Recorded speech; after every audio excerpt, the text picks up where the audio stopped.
just wouldn't be Turramurra without the next act, which is coming up. I can kind of feel a rumbling of Bruce's happening on mute all around me, all around the screens, and they're here for us one night only. It's the Bruce Talent Agency.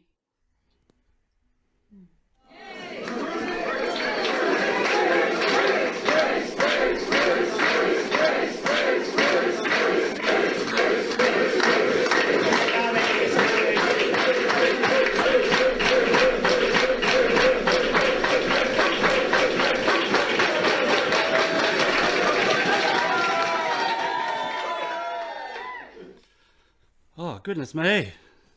Thank you. Well, I would like to introduce myself. My name is Bruce. I'm Bruce. And we are actually from the Bruceological Research Institute. So we're just going to introduce a little bit of academic rigour to Turramurra this afternoon. We've been conducting historical research and literary research on the origins of many literary and popular culture items and presenting them at Turramurra for, well, Bruce, I'd say almost 100 years now, wouldn't it be? Definitely, yeah. Millennially speaking.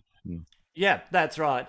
And what we've been doing is we've been revealing that a number of the songs and so on that people know well actually were originally about people called Bruce. And unfortunately, this history has been obscured by a massive conspiracy. Yeah, you can start with the Greek philosopher Bruce Aristotle. You may recall he had a problem with the bottle. And his unfortunate colleague Julius Caesar, et tu, Brutus? And of course, there's many Shakespearean plays. The 12th Bruce, the Two Bruces of Verona, the Merry Bruces of Windsor. Mind you, I doubt that there's been much merriment around Windsor these recent days past. Yes, but we've also looked at a lot more modern cultural artifacts, including, for example, that 1960s British pop sensation, the Bruces, and their most famous song was known as Eleanor Rigby, but we here at Turramurra know that it was originally called Bruce Rigby. Isn't that correct, Bruce Rigby? Correct. Yeah, and then of course there was also the Rolling Bruces with their big hit Little Red Brewster, and even Bruce Dillon with Subterranean Homesick Bruce. I mean, the list goes on, but we won't bore you with it. And we recently revisited the Monty Python archive.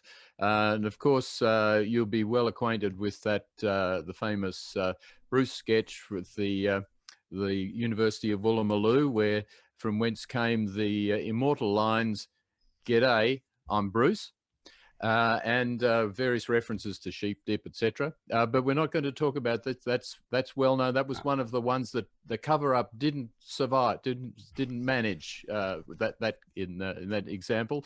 But there's another famous one that we are here to reveal to you today. That is the Spam sketch.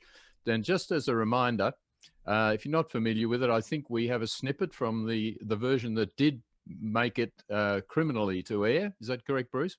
Yes. Here's a short snippet of the bit that made it to air. It wasn't the original, but this is what you may know. Coming. Morning. No! Stop! Wait, we're just giving you an example of the original sketch, not the reenactment, which we will soon do. This is thorough academic research. We're yes, that's right. Yeah. So just one little bit more of the well-known Monty Python sketch. Spam, baked beans, spam, and spam.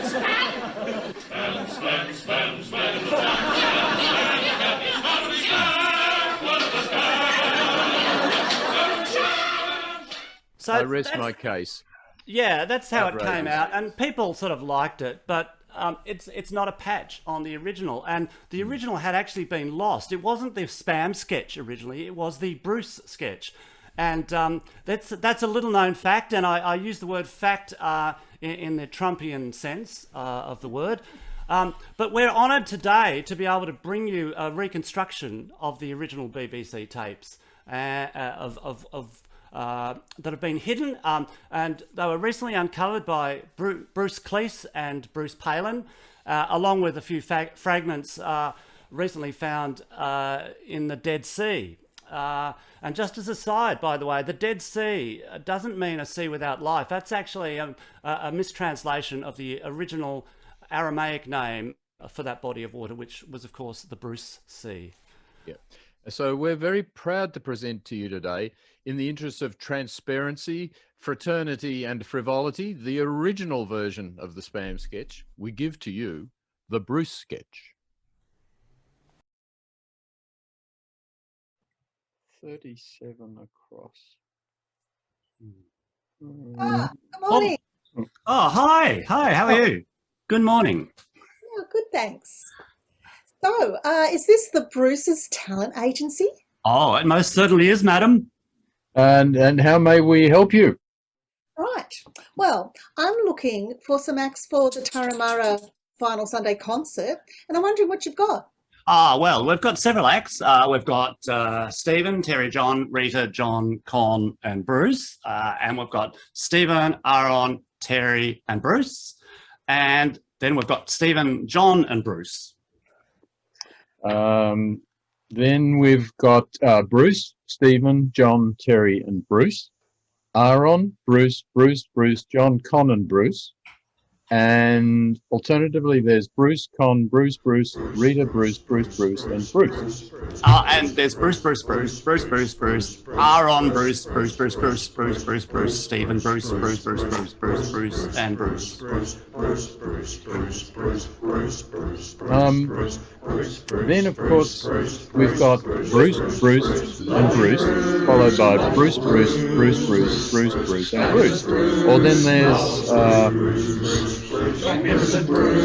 well, there's also Bruce, with a special appearance from Bruce, and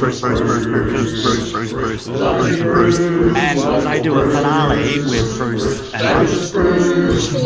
Hey, you guys! Enough with the Bruces! All right, have you got anything without a Bruce? Well, there's Stephen, Rita, and Bruce. That's not got much Bruce in it. No. I don't want any Bruces. Well, what about Stephen, John, Terry, Aaron, Bruce, and Rita? No. It's still got Bruce in it. Yep, but not as much as Bruce, Stephen, Rita, John, Terry, and Bruce. Okay, I give up. I'll have Bruce, Stephen, Bruce, and Bruce. Thank you. Great. But there's a problem. What? Stephen's unavailable. Oh, I really wanted Stephen. Okay, I'll have Bruce, and Bruce. Thank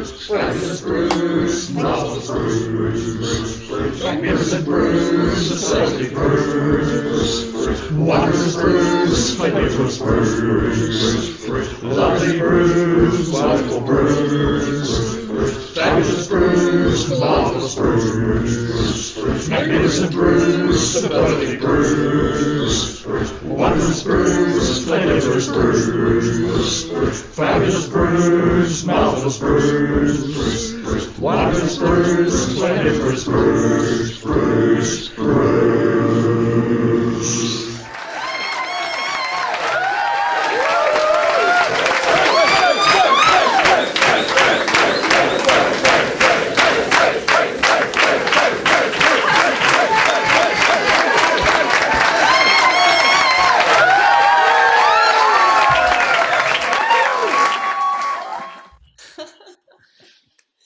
I mean, Bruce. There's more Bruce. I feel heavily under the influence of Bruce at this point, as I was just saying to my colleague Bruce here on the sofa.